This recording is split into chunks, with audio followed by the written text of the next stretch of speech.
guys, welcome back to my channel.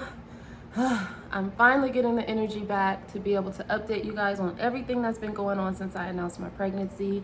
I have been so exhausted this pregnancy. This is so different than any of my other 5 pregnancies. As some of you may know, I am finally having my baby boy after 5 baby girls. So this video today is going to be on my ovulation and my pregnancy test and line progressions. Also, if you have been following along, then you know that this pregnancy was not exactly planned and I kind of messed up with my natural family planning. I'll explain that more as I show you guys the lines, and I'll pinpoint where me and my OB think that I went wrong. And when I say I went wrong, meaning I just didn't calculate quite correctly. So yeah, let's get into that. Before I jump into that though, I have a lot of new followers, subscribers, so I just want to say, hey, my name is Vakisha, most call me Keisha. I'm just turned 35 years old this month, March 1st, Pisces gang.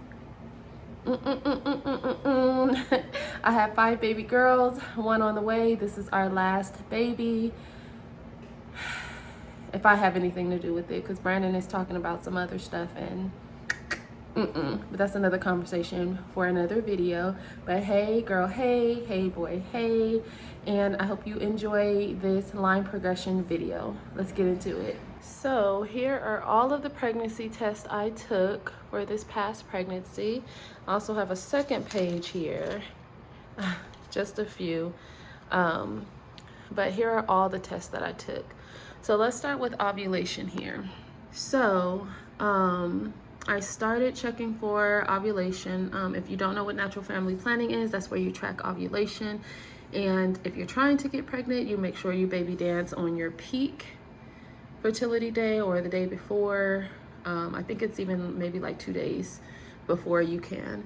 And if you are trying not to conceive, then you just make sure that once you hit your peak, wait for about a week after you hit your peak to have any sort of intercourse, because it could lead to pregnancy if you do. So on November 26th here is when I started tracking. I was still pretty light. I usually start track on cycle day 10. That's what CD stands for, cycle day 10, but I started on cycle day 11 here, and it was negative. If you are checking for peak ovulation, it is not like a pregnancy test where any second line means positive. For ovulation, the lines have to be either the same darkness or your test line can be darker, which is actually what you kind of see down here, which was on my peak day. So on cycle day 11 and 12, and I did one on the night of the 12th as well. Those were all negative. On cycle day 13, we got a positive, still a little bit lighter. So I waited until the night to check again, and that's when I got my peak fertility there.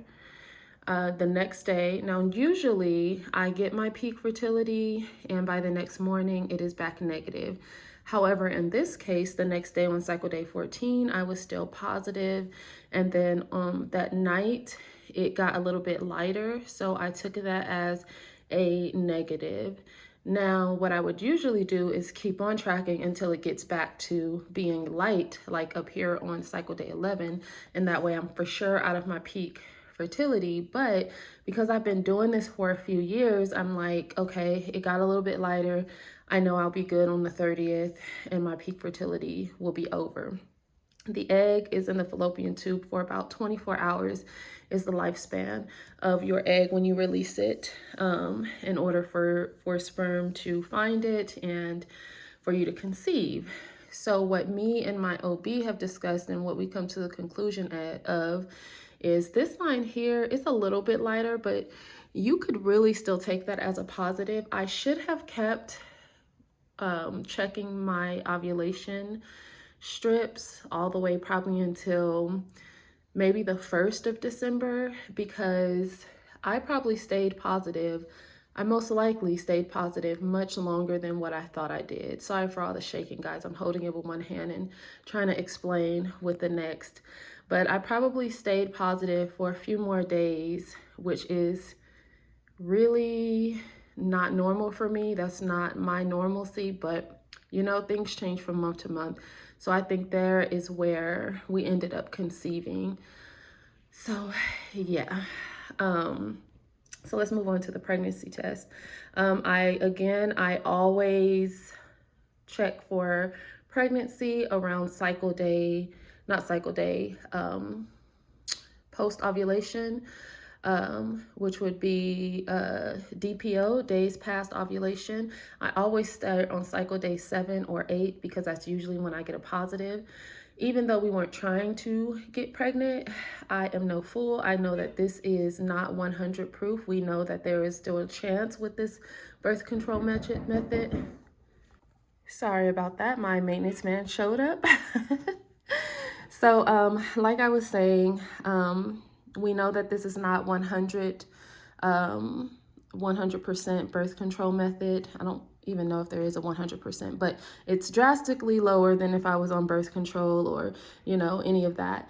So I always check because if I should fall pregnant, I would need progesterone due to my recurrent miscarriages in the past. So I always check.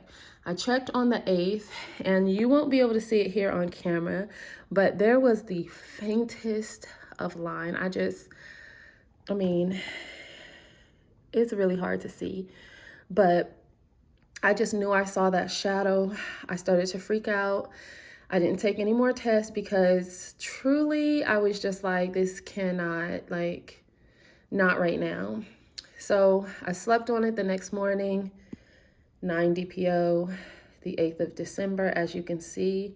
Yeah, that was a positive. So again, I didn't take any more tests that day, which was really weird. That just shows that my anxiety was out of the roof because usually I would be testing all throughout the day, but I really just didn't want to believe it.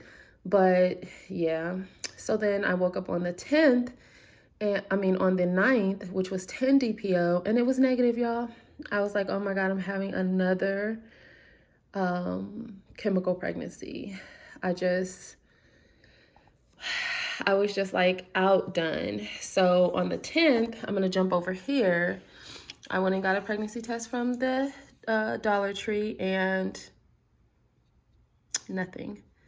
And I just went ahead and settled in my mind that this was another chemical pregnancy. I've had a few over the last few years, more than a few.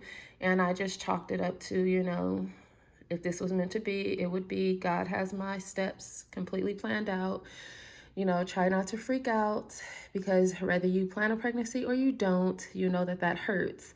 So the next day I took another pregnancy test and there was a shadow of a line. I don't know if you can see it there, but there was a shadow of a line. So I took a first response and you can see that line there. So at this point, I'm confused. I'm calling my OB so that we can try to figure everything out and schedule me some labs, which we did. And if you watch I'll try to link it down below or put it in a card up here in the corner. But I go over my blood HCG test. So then on the 12 DPO, not the 12th, the 11th of December, which was 12 DPO, I took another test, and as you can see, there's a line. It's starting to get darker. On 13 DPO, a little darker. 14 DPO, definitely a positive. I mean, all of these are positive too, but that was like, okay, my HCG is definitely growing. So we hop over here. On the 14th, I took another first response and blazing positive. We jump back down here to the 15th. It was a little bit dark. I mean, not the 15th. I'm so sorry, guys. 15 DPO. And it was definitely darker. So then 15 DPO here. definitely darker. Oh, I forgot to go over the clear blue. On the 12th and the 14th, I was taking clear blue as well. This one is really, they're both pretty gross right now, but I kept these so that I can make this video. But as you can see, they're getting darker. And on that 15 DPO, that was so dark that I decided to go ahead and take a digital clear blue and